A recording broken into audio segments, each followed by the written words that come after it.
Para pemirsa, ini sudah jam 9 malam.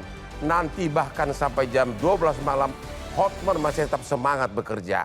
Itulah yang membuat garasi saya penuh dengan mobil Lamborghini. Dan Anda boleh tanya ke Bapak Prabowo, bagaimana dia minta nasihat hukum saya 25 tahun. Sekarang dia jadi raja, jadi presiden, sudah nggak minta nasihat hukum saya. Sekarang saya sibuk dengan kopi luwak hitam premium saya. Inilah kopi yang membuat saya kerja keras, akhirnya berlian berkeping-keping di tangan saya. Oke? Kopi luwak hitam premium menjamin Anda tidak amnesia, jangan sampai lupa anak istrimu karena hilang daya ingat. Ikutin gaya Hotman. Aspri saya 500, saya ingat semua namanya. Oke. Halo Bapak politisi. Gimana, kalau para sarjana hukum pusing kita. Iya. Coba dulu, Anda sendiri gimana tanggapannya atas kasus ini? Ini kasus politik atau kasus hukum sih? Ya, antara kasus politik dan hukum campur baur. Ini kawin silang yang saya kira tidak berkesudahan. Kalau kita mengacu pada tema diskusi malam hari ini, kan sebenarnya ijazah ini mudah, tapi kok rumit. Saya melihatnya 4 tahapan. Ini kenapa harus menjadi mudah. Mestinya ketika UGM bicara tentang ijazah Pak Jokowi itu clear. Kan UGM bilang lulusannya, alumninya, Fakultas Kehutanan, tapi kan tidak dipercaya. Mestinya kalau memang UGM itu tidak dipercaya, gugat juga dong UGM-nya. Tunjukkan bukti-buktinya yang valid dan solid. Karena tidak percaya, maka tahap kedua yang mestinya cukup selesai adalah Pak Jokowi. Pak Jokowi tinggal menunjukkan ijazah aslinya. Ini adalah ijazah alumni Fakultas Kehutanan UGM, mestinya selesai. Normalnya begitu? Normalnya begitu. Sebagai manusia? Tapi Pak Jokowi tidak mau menunjukkan dokumennya. Menurut Anda kenapa? Karena Pak Jokowi menganggap itu dokumen pribadi dan hanya ingin tunjukkan di pengadilan.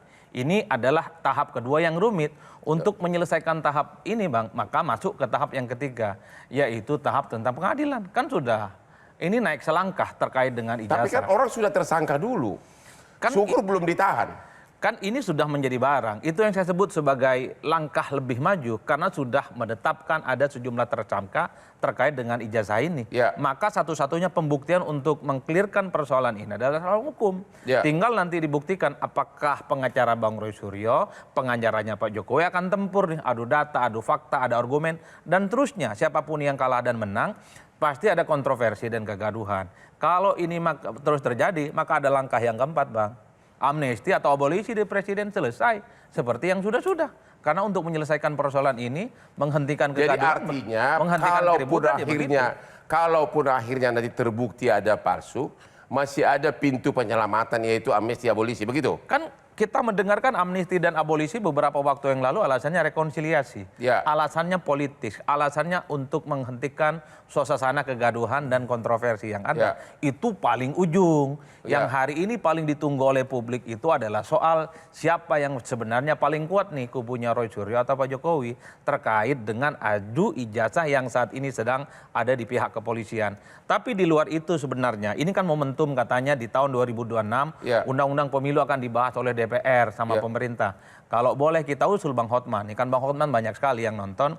Yang ingin saya katakan, boleh dong nanti calon presiden, calon gubernur, bupati, dan wali kota, termasuk juga calon anggota dewan, ketika dia mendaftarkan ke KPU, wajib hukumnya membawa dan menunjukkan ijazah aslinya.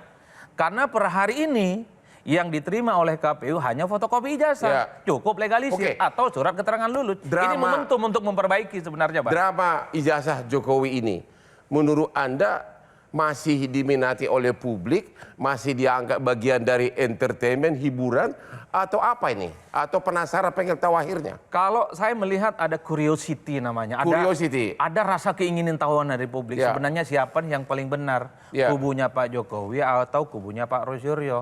Dan kalau kita membaca kecenderungan publik, Bang Hotman, ini jangan sampai ada perdamaian. Jangan sampai ada islah, jangan sampai remis. Ini harus ada yang kalah dan menang, hitam di atas putih.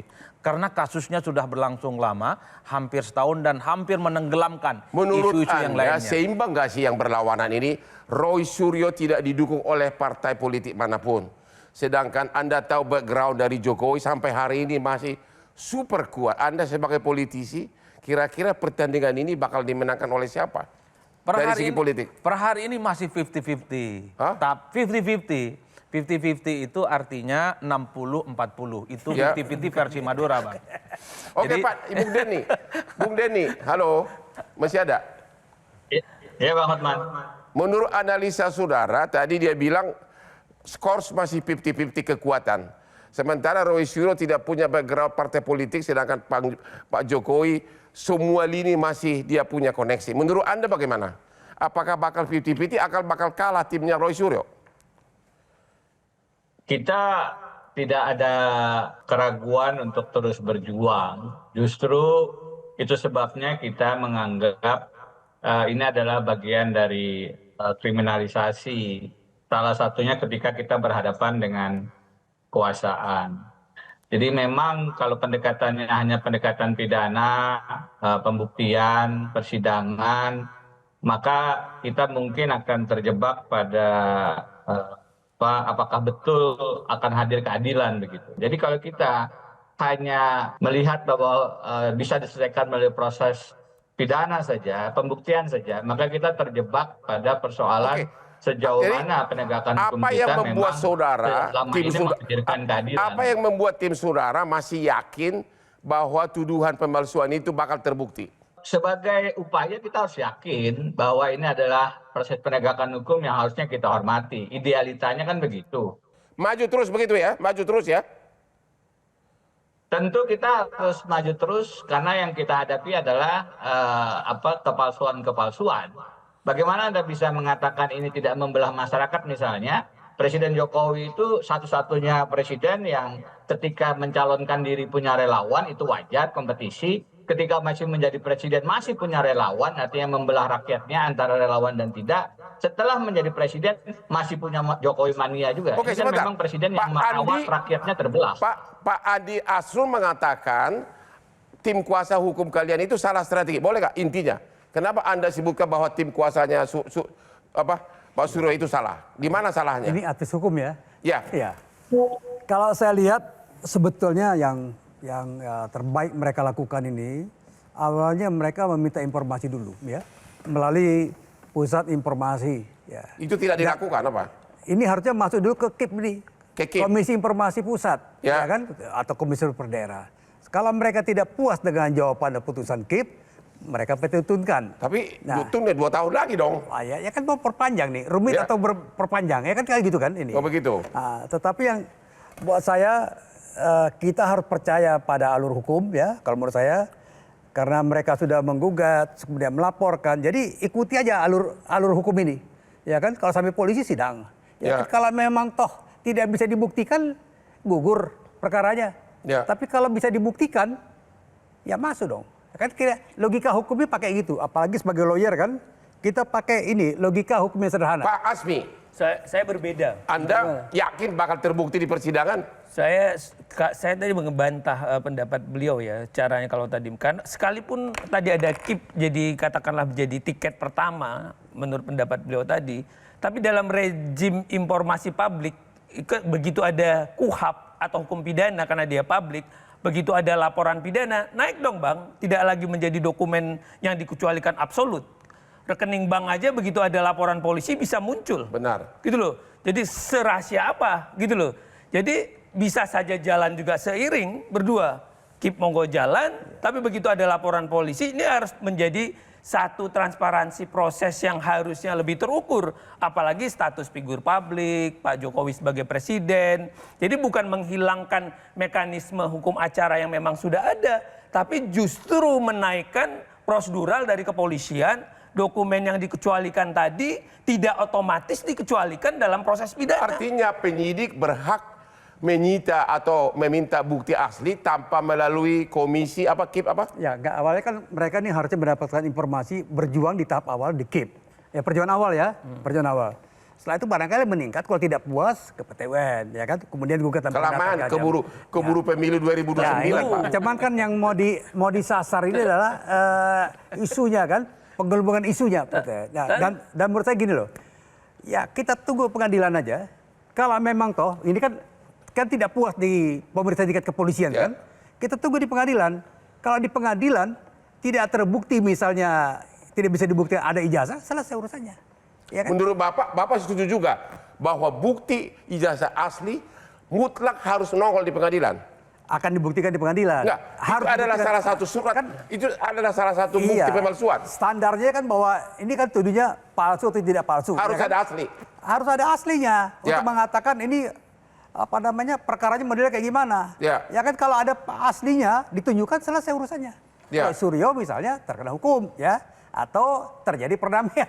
Kan kita nggak tahu nih. Ya kenapa? Ya kan? Daripada nunggu sampai sidang mantan klien Anda, kenapa nggak langsung tunjukkan ini jasa gua gitu? Saya nggak ngerti itu. Pola berpikirnya ya. Saya bukan pengacara. Saya terputus tahun 2014. Nah, itu saya tidak ada hubungan lagi. Jadi kalau misal logikanya adalah dibuktikan pengadilan, kan tidak puas di polisi, dibuktikan pengadilan. Nanti misalnya pengacara Surya bilang, kami tidak puas dengan proses penyidikan. Sekarang kami minta betul hakim untuk jangankan begitu bang, saksi kunci, saksi mahkota itu kita bisa hadirkan di pengadilan. Saksi kunci kan, apalagi bukti fakta ini, bukti surat. Kalau bukti surat terbukti ada selesai urusannya. Tapi kalau tidak, wah. Jadi menurut Anda ijazah asli adalah kunci utama. Kunci utama. Bang Hotman begini ya. Jadi di antara hukum pidana tadi ada hukum acara pidana. Hukum acara pidana itu kan hukum yang dalam keadaan bergerak, yang memberi batasan kewenangan keseimbangan antara warga negara, aparatur negara dan negara sendiri. Gitu loh. Disitulah menjadi. Maka hukum acara pidana dalam bergerak itu dengan 3P-nya. Kita akan lihat prosedur, kita akan lihat profesional, dan kita akan lihat proporsional. Memberikan keseimbangan kepada kedua belah pihak untuk menunjukkan bahwa dia netral dan apa yang tidak seimbang di sini? Ya, kalau tadi kita lihat ada mekanismenya seperti yang Pak Hotman bilang tadi, polisi punya kewenangan untuk melakukan tindakan penyitaan. Kenapa dia tidak lakukan itu? Karena jawabannya adalah di situ. Kenapa dia berani di dalam ruang kedap padahal itu adalah kewenangan yang diberikan oleh undang-undang. Sedangkan rekening bank aja bisa disita. Bisa.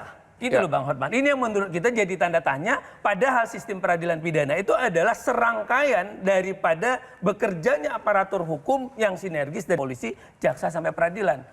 Kalau itu akhirnya dipotong dari sini, digelapkan padahal mekanisme penyidikan itu untuk membuat peristiwa terang. Tapi dari awal pintu masuknya penyelidikan bikin gelap. Berarti ada sesuatu. Jadi lagi-lagi sesuai dengan teori dan praktek hukum pidana, pemalsuan itu memang bukti asli adalah salah satu syarat mutlak. Betul. Temu lagi di Hot Room. Jelajahi cara baru mendapatkan informasi. Download Metro TV Extend sekarang.